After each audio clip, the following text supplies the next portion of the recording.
L'isolement dont je ne sais pas de quel isolement ils veulent parler. Aujourd'hui, si vous regardez les questions auxquelles le Mali fait face, les décisions qu'on a prises de nous assumer, partez dans les capitales européennes, parler avec la diaspora africaine, aller dans les pays, les populations africaines. Je crois que le Mali est plus connecté qu'il ne l'a jamais été avec ceci.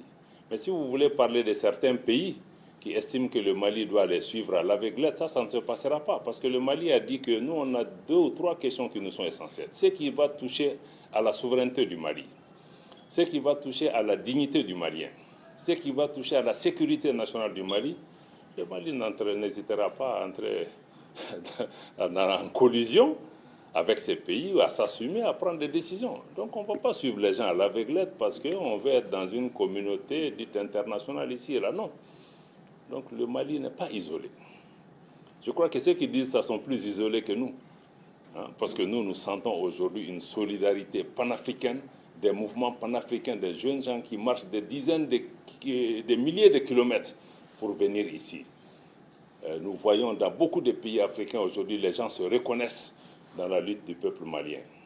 Donc je crois que ces gens doivent peut-être prendre cette lecture-là. Il ne s'agit pas d'être en bon terme avec tout le monde sur n'importe quoi. Si ces questions touchent aujourd'hui à la souveraineté du Mali, nous allons nous assumer.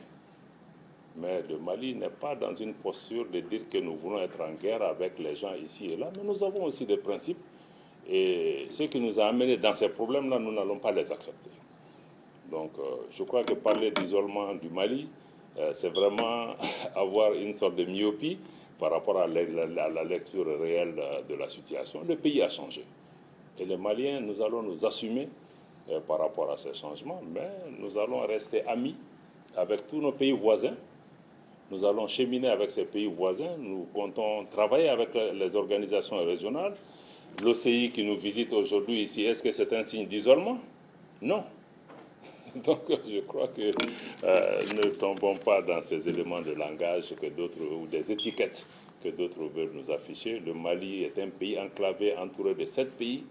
Il a toujours été un pays ouvert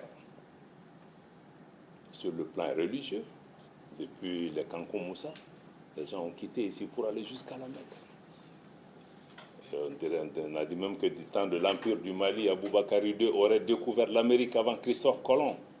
Ce pays a toujours été un pays ouvert.